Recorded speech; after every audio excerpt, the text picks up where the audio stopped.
Guys, I am so excited to be speaking with Nick Rimedio, General Manager of Kimpton La Peer Hotel here in West Hollywood. They've graciously been hosting us for the Wolf and Lion video podcast with Cream on Top and Vest. The entire industry of hospitality was decimated, obviously, by the pandemic last year. And Nick's story with this hotel of perseverance and leading a charge and creating something successful during the most challenging time of our lives is truly an inspiration. Nick, a pleasure to have you. Jen, it's great to be here. Thank you so very much. It's been great to have you and your team here over the last month, and I'm glad that I finally got some time to sit down with you myself. Yeah, absolutely. This is going to be extraordinary. Can you tell us a little bit about the history of this hotel? Absolutely. Kimpton La Peer Hotel opened in January of 2018 here in the Design District of West Hollywood. The Design District is comprised of the streets of Beverly, Melrose, and Robertson, and it's LA's most walkable neighborhood. It's literally a place where you don't need a car. I know, Jen, how often do you get to say LA and walkable in the same sentence, but it truly is here in this neighborhood. What used to be here actually was a small office building and a parking lot. And so those were torn down. The hotel started construction in late 2014, and then we opened it up very beginning of 2018. 4.5 years ago when I came on board during the pre-opening process of the hotel, when I saw the renderings of the hotel, when I looked at the neighborhood, I knew that this hotel was supposed to be an anchor for the Design District, that gathering place that was not just for hotel guests. It was never supposed to be the kind of place that you walked in and someone stopped you and said, "Can we see your room key?" Right. It was supposed to be a place for the neighborhood, for the residents and hotel guests, visitors alike, to mingle, to mix, to have the exchange of ideas, to have great conversation. And so that was the vision, 4 years ago. And I think that during COVID, in some ways, it kind of set the stage for the purest, essence of that vision to be realized. And that's what has been, despite all of the last year and what we've encountered, both as a community, as a society, we've had those amazing moments along the way that you've just described, where we've been able to bring in over a dozen businesses into the hotel that became our pop-up bazaar. Pop-up bazaar, that's a great term, and that's definitely what it feels like. There's an energy, there's a life, and it's palpable, and it feels great just to like live here for the time being, and I feel it within the staff and the community. Like, you guys have really built a culture first entity, and that's something that people can kind of share and delight in. Well, we're just truly fortunate. We have great people here, and it's not just being nice. Yeah. From our collaborators, James, Peter Henry, the artist, he was a server in the restaurant when we opened. Oh, no way. 3 years ago, yes. Whoa, God, he's brilliant. Brilliant artist, who knew? Who knew? And then, Gavin Kiley, who has the Brand Bar, our pop-up retail shop. I've known Gavin for almost 10 years. Here he is, the premier gifting suite producer in LA. Grammys, Oscars, Emmys. And again, I've worked with him at different hotels and the best of the best. And just a great person. Yeah. Olivetta, we knew them during their pre-opening. They were meeting in our lobby. It's one of those things that's like, I thought I saw them here like for last week. Who are they? And then it turns out they're opening a restaurant. So we knew them. They opened up in late December of 2019. The hottest new restaurant going into January. They had no outdoor space. So it was just one of those things where, you have these relationships with people and you're like, let's do something together. James was looking for a studio. We have empty meeting rooms. Obviously, we weren't going to be using those for at least a year or two. So I'm like, come on in. Gavin's event business went away. And, we had the idea for the Brand Bar of like, what if the gifting lounge never closed? And so that inspired that. And he's like, well, I don't know if we can afford a lease or how that would work. I'm like, don't worry about that. We'll figure it out. Come on in. Let's create something. And that really it's been exciting to see that trickle down. Our team here, the managers who stuck with us, we laid off over 110 people in the middle of March last year, the worst 3 days of my career. But that crew persevered. And then we were able to bring back people one by one. Really, really humbling, I have to tell you. Because we take for granted hiring people, and whether you're A small employer or a large employer, when you say I'm hired, after you do it for years, it just is like, okay, I just hired someone. But going through the pandemic and then having to tell all those people that there was no work for them, and you didn't know, it wasn't like a normal recession, we didn't know when they could come back, was so hard. But then when you were able to bring them back, I mean, there were some days you could see the tears in their eyes that they were so grateful, so appreciative, and in turn made me feel really emotional. And so, one of the takeaways for me is never taking for granted the opportunity to help create a job for someone. So I'd love to go back to more of your story. How did you get here? What did you do prior to La Peer? Sure. So I started bussing tables in a fine dining restaurant in Akron, Ohio, 25 years ago. I actually started bartending when I was 8 years old. That's actually a true story. No, my family's house, we entertained a lot. We had a full bar. Mm-hmm. And I was always kind of bored by the children's table. Mm-hmm. Conversation wasn't that great. And my parents would be at the bar with all of their friends. And so I would just kind of hang off on the side because I wanted to hear what they were talking about. Mm-hmm. And so my dad noticed me kind of lurching away in the corner. He's like, well, if you're going to stand there, you may as well learn how to make a drink. From that point on, I would, make drinks for my parents and their friends. And mm-hmm. It was just a really fun environment where they would talk about politics, religion, and all the things that you're not supposed to talk about. And this is, in the 80s and 90s. And it was an exciting time. And it was a really great collection of personalities. And mm-hmm. So I was always drawn to it. And then started bussing tables, worked with a great chef. I started learning about food. And it just kind of took off from there. I thought I was going to be an attorney in my younger years. And then I went to the American University of Paris in France right after high school, came home for Christmas break, and ended up running what turned out to be my first restaurant at 19 years old in Myrtle Beach, South Carolina. And so I was able to start a culinary competition black tie event for 600 people that we did for 2 years. Then 9/11 happened and kind of wiped that out. The restaurant was sold. And then fast forward a few years later, I was fortunate to work for the late, great chef, Charlie Trotter. Oh, yeah, legendary. Charlie Trotter's in Chicago. Mm-hmm. I was the assistant GM there, and then they sent me to one and only Palmilla in Los Cabos, Mexico on mm-hmm. task force. And then I opened up Restaurant Charlie when the Palazzo opened in Las Vegas in early 2008. Came to California about a year later, working with another late chef, Michel Richard from Citronelle. I first started coming to Beverly Hills in Los Angeles about 10 years ago, consulting for a friend of mine who was the GM at a 5-star hotel here in the area, and then did a couple different projects, and then that kind of went full-time. And then I was hired by Kimpton 4.5 years ago to open La Peer Hotel, which was a flagship for both Kimpton as well as our owners. Incredible journey. What a breadth of experience. You got to the Kimpton. It's going really well. It's the talk of the town. Such a beautiful property. Incredible service and staff. And then you get into 2020 and you start hearing about this pandemic that's happening. What is going through your mind at that point? It's a great question. La Peer earned its 4 stars, the first hotel in West Hollywood to earn any 4 stars from Forbes Travel Guide, and was so fortunate to be appointed to their Standards Advisory Committee, which is about 20 hoteliers from across the world that collaborate with Forbes and making sure that those standards are for the now and that they recognize trends and current operations. And so at our Forbes conference last February, there at that time, we started talking about all of the closures in China. And there were a number of 4- and 5-star hotels and resorts that were being recognized in China that were unable to attend because of their own quarantine. The date of this was when? February of 2020. Okay, in February. Got it. So we were thinking, this is horrible. This terrible thing that's happening in China. Mm-hmm. And then we started hearing that the hotels were shut down, that they had to totally stop operations. Mm-hmm. And so it seemed kind of surreal. And I remember thinking, could you imagine if that happened here? Wow. And not a month later, one of my managers directors who manages our reservations came to my office one day.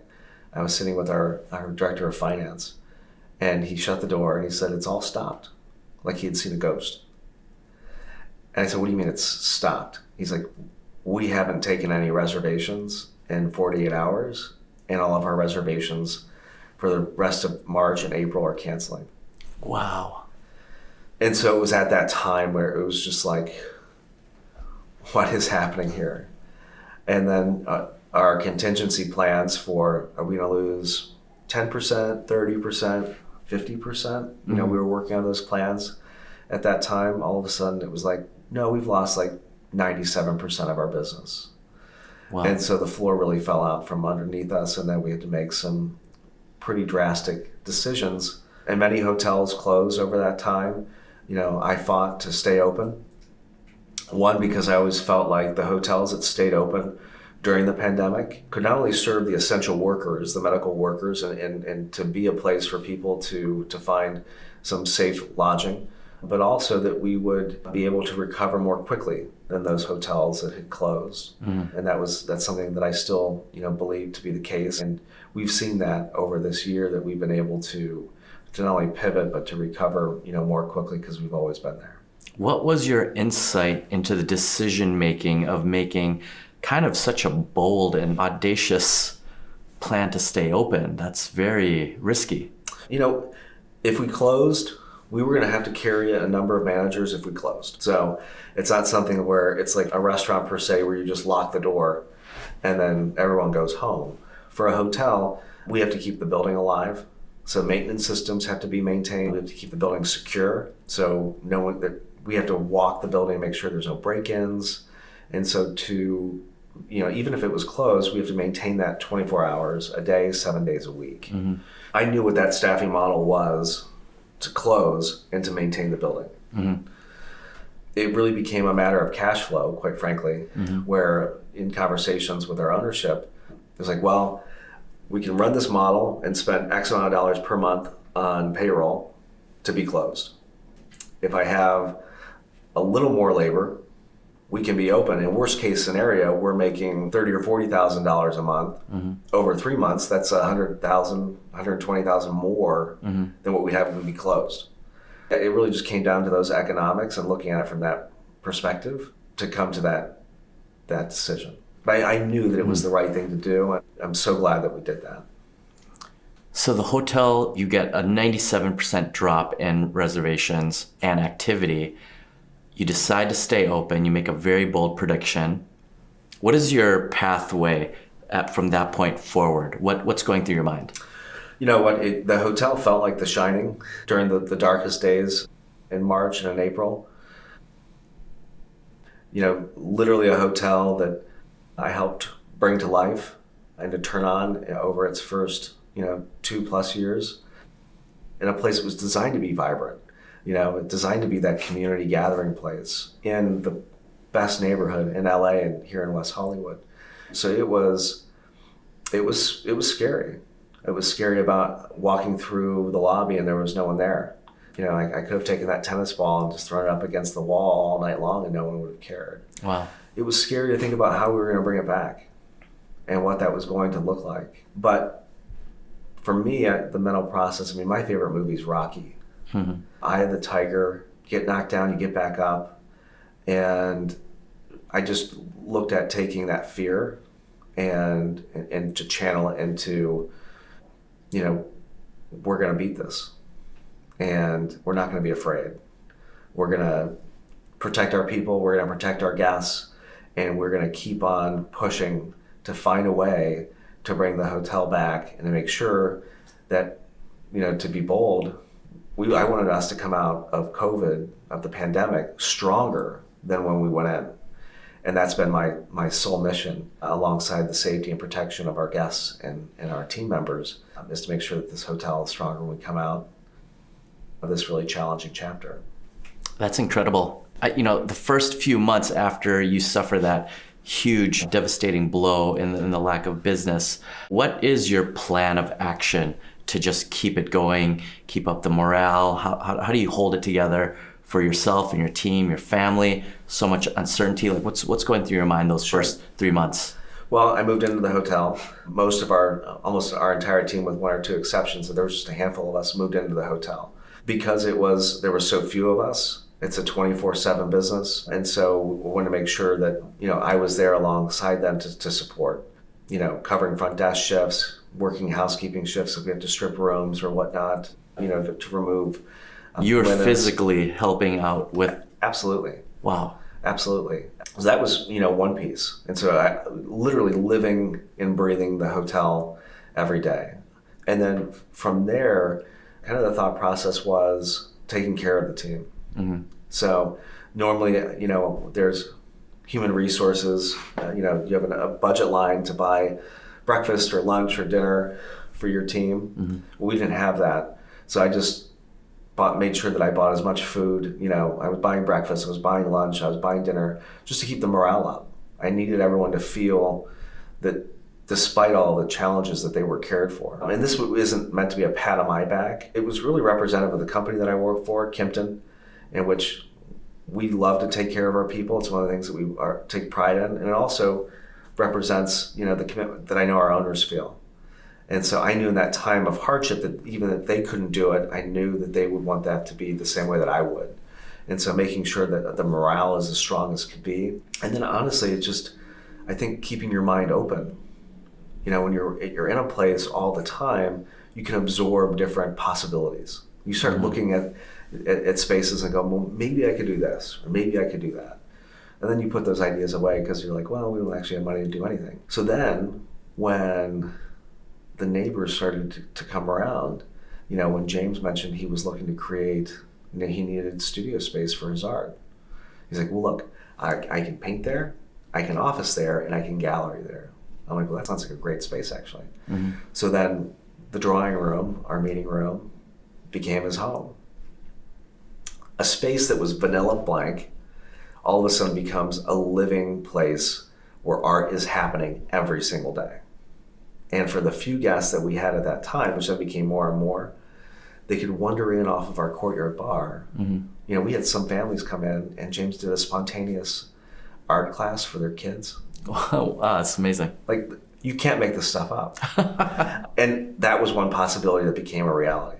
And then it just kind of snowballed. Gavin and the GBK Brand Bar did an amazing job creating a hotel gift shop, for lack of a better term, that you can't find anywhere else. Where he's working with truly bespoke brands that are designed for celebrities, movie stars, for these gifting suites that are, you create the $10,000 bag. It's made up of all these really cool brands. Those are the brands that Gavin has here in the Brand Bar. It's literally the coolest gift store I've ever seen. It's wild, right? And again, that came through the pandemic and being open to the possibility. So I think that to answer your question, being open to the possibility mm-hmm. and then figuring out how to make it happen were some of the things that were really, really critical at the first part of the pandemic. Mm-hmm. And how did the partnership with Olivetta come about? We were looking to do something. We had reopened our food and beverage operation in the middle of May. At that point, it was literally... So there was no food and beverage until the middle of May? Yeah, when we wound the hotel down to a very limited operation at the end of March, we went about 45 days without any food and beverage, which was a sad time. Especially because for the people that's there, it sucks to say no. It's not fun. It's like, we're in the business of saying yes. Mm-hmm. We're in the business of making it happen. So to be in a position where you're like, well, I don't have anyone here to cook. It wasn't right. And, our ownership group knew that, and they took a chance, and they pushed and said, what's the smallest operation that you think you could open? And so we went with our sous chef and 2 bartenders. And so we were able to do a limited operation with 1 guy cooking in the kitchen and 2 bartenders covering the bar 7 days a week. Wow. So at least we could start to say yes again. And we started to see something there. Over the summer with the weather, we saw more people start to come out for staycations and whatnot. They've been cooped up in their house for months. Mm. And so we started to see that from our locals. What kind of volume for the staycations? We were, in June, for example, we did our occupancy was about 20%. Oh, wow. So, that's about, I want to say, 600 room nights. That's pretty impressive in the heart of of what was going on. Absolutely. July, it went up a little more. And so in July, I saw we were going towards the late summer and the fall. One of our other amazing neighbors, Craig Susser, Craig rebounded. He had an amazing to-go business. It was great having him down the street. I know. So many times I would order the chicken parm to eat it here. But, Craig built a back patio behind his restaurant. And so he was able to let outdoor dining take hold. So ingenious with how he set that up. But Olivetta didn't have any space to do that. They were too new to have a to-go business. They tried, it just wasn't holding. And so we had modified our pool area and kind of opened it up. And so we're like, this could be a great setting for an outdoor restaurant. What do you think? And then they agreed. And so that opened in August, where it became Olivetta on Holiday, which blew our expectations out of the water. It was really an amazing opening, and it sustained. And so it was open poolside and then up on our rooftop. Incredible to see. I'll see lines there frequently on any given day. There'll be a line outside that door. And then one time I even saw you put tables in your valet area. That absolutely, and I think that's been one of the great things to talk about the city a little bit. The outdoor dining that you see was through the Out Zone program created by the City of West Hollywood, by the city staff led by City Manager Paul Aravallo and the City Council. So the back patio behind Craig's was created through that. In the front there, I got the poolside license for temporary outdoor dining. I got the rooftop license for temporary outdoor dining, as well as our driveway. It's like anywhere that we could put tables and not put people at risk, and making sure that they were spaced out. The city was a great partner to do that. And the cost of those permits, by the way, was free. Wow. To allow our businesses to stay open. So appreciative of that. And so fantastic. And then working with code enforcement. So if we have lines, we're trying to manage that the lines are spaced and that there's 6 feet in between groups. When we got outdoor dining back at the beginning of February, the county changed the rules and moved it from what was 6 feet apart in between tables to 8 feet apart. Believe it or not, it makes a huge difference. We lost about 45% of our seats. Wow. Adhering to that. And so it required us over Valentine's weekend to then go into our driveway and then to valet from the street, again, to which the city was so great in helping us take meters so we could do that responsibly. Amazing. We're still, in the heart of the pandemic. What does the pathway look like from now until the next 6 months to 12 months? One of my focuses is on rapid testing. I think that that's an important part for a bridge strategy in terms of between now and then how do we reach herd immunity. And, experts are divided about whether could that be achieved this summer or in the fall, or is it next year? What is it, 70%? Is it 75%, 85% of the American population? But I think that's one of the things that we really have to focus on, because those bridge strategies are going to be critical to allowing as much of our business to come back as possible for a couple of reasons. One, we need to continue to ensure that the safety and health of our team, of our guests, of our community remain top priority.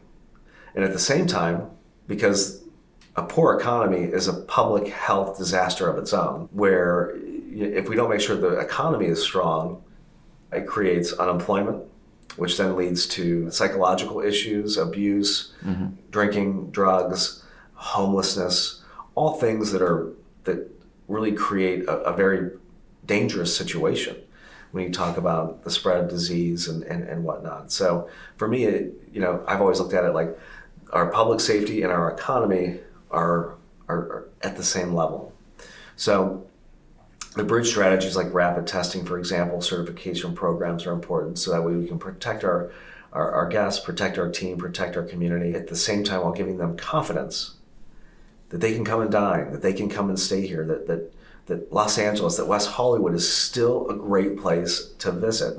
We need to keep our people employed. We need to keep our hotels and our restaurants as full as we can, as responsibly as we can.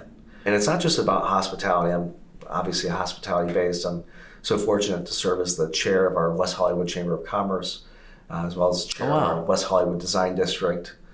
And so for me, it's all about other businesses as well. So if we have a population that's here that feels safe, that they want to be here, they're going to spend money, it keeps our retail strong. It keeps our the support businesses, the suppliers for those businesses strong. So I think that's a critical thing that we have to look at. I think that continuing to push the story of why travel to Southern California, why travel to Los Angeles is important. We need to restore that confidence. LA was in many ways the epicenter of the coronavirus during the late fall, during the holiday season, where it looked like everything was bad that was happening here. That's a terrible story to hear, from any part of the world. I had friends from all over saying, "Are you okay? It looks like everyone's sick there." And so we have to do some repair work on that. I think that's important.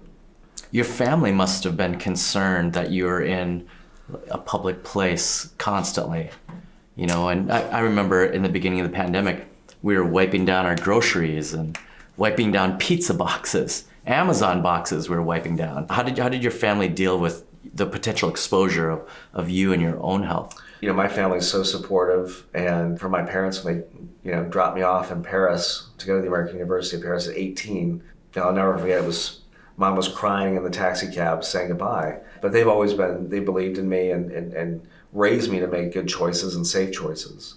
So that while there was obviously concern, what I would share on a personal, my father's in his late 80s. As a family, our concern was making sure that Dad is okay. Mm-hmm. My sister was pregnant at the time, so we wanted to make sure that she was okay. So little old me, even though I'm out here, wasn't as much of a concern as the two of them. And mm-hmm. And my mom's a little bit older, not as old. She's still very young. She still could pass for my sister. But, you want to, with how COVID occurred and looking at our seniors and our older populations who were the most at risk, for me, that was my focus, making mm-hmm. sure that they were okay. And then what is your plan for the rest of the year? Is it to try to promote more staycations? Is it to expand on the dining? What are some of the other ideas that you're able to speak about? Absolutely. One of our great neighbors and also our great collaborators is Dog Pound. The private training fitness facility founded by Kirk Myers in New York. They opened up their second facility literally one block over on Robertson in May of 2019. They've become great friends. They're our fitness partner. We brought them, during the shutdowns, this most recent shutdowns, we brought them to open up around our pool. So they've been doing a fitness camp here daily. And so one of the things that we're really excited about is, in terms of what's next happening this year, health and wellness was a focus before the pandemic. I believe it's going to be even more of a focus after the pandemic. And so we are in the process of creating what we're calling a crush camp. So it's not a fitness camp. Dog Pound, one of their key words is crush it. I like that. And so we're doing a crush camp, which is going to be kind of based on the idea, if you could spend the night or two at Dog Pound, what would that look like? And so it's an all-inclusive weekend. Check in on Friday. There's obviously going to be some physical activity. But really what we're thinking about is the idea, these three principles for the weekend. Activate, so that's the physical part. Recuperate, or recovery. Mm-hmm. So we're going to have stretch therapists. There'll be some people there who can do deep tissue work. They have recovery guns. These are the guns that you can use on your legs or arms that are really fantastic. Theragun is a terrific brand. I personally own one. It's amazing. And then the third principle is going to be renewal. And so we're going to have renewal of body, mind, and soul. So we're going to have a chef there who's going to talk about clean eating and clean shopping. Because it's one thing to say you should eat clean, but then where do you go to shop it? Is it just organic? How does the farmer markets play into that? So we're going to have a chef come in to give kind of the insider tips on how to shop like that. We're going to have a mixologist come in to do some clean cocktails. Now, normally at these kinds of events, alcohol is discouraged, which is one thing, but some people they do drink, whether it's on the weekends or in moderation or whatnot. So how can you imbibe responsibly and still have it fit into your diet and into your fitness regimen. And so we have that. And so we just have a lot of fun things planned, some other inspirational speakers. So this first Crush Camp it's planned for the weekend of April 16th. And it's something that we hope we can do quarterly or even monthly, because it's going to really represent our commitment to health and wellness in a very tangible way. And then we'll be looking to relaunch our breakfast and our lunch menus to tie into that concept as well. Wonderful. I love the idea of all these pop-ups. It feels like a special event every time I walk through the space. You've got the dog pound, Olivetta, you got the art gallery, just like tables in the valet. Just everything feels like a special event, and there's like a level of excitement when people drive by or come through. I think I get a lot of compliments with that. Well, Nick, this has been an incredible conversation. Thank you so much. You're an awesome leader. You're an incredible inspiration. You took a really dark time and you really just inspired your team, and you're kind of paving a pathway forward. And you're not just an inspiration for the hospitality industry, but for any industry and for any leader. So it's a real privilege speaking with you. Oh, thank you so much. Your words are too kind. I'm so fortunate to have a great team here, great partners, and people like yourself. I mean, it's just great to have you a part of the hotel and doing this amazing program. Every day I'm inspired when I walk through here, and you're part of that. So I appreciate that. Thank you so much. It's great to be here. I feel so warm and welcome, and it's definitely a family here, and you can tell you built an incredible culture, and so many leaders and subject matter experts, thought leaders always talk about a culture first strategy, in a not just a post-COVID landscape, but in building any kind of scalable business or entity. But it's been a real pleasure speaking with Nick Rimedio, General Manager of the Kimpton La Peer Hotel here in West Hollywood. They've been hosting our beautiful video podcast for the better part of a month, and it's been just a beautiful, wonderful conversation having you. Truly an inspiration. Want to take a lift from Xerox. Let's keep those conversations going. I love it. Thank you so much. Absolutely. Thank you.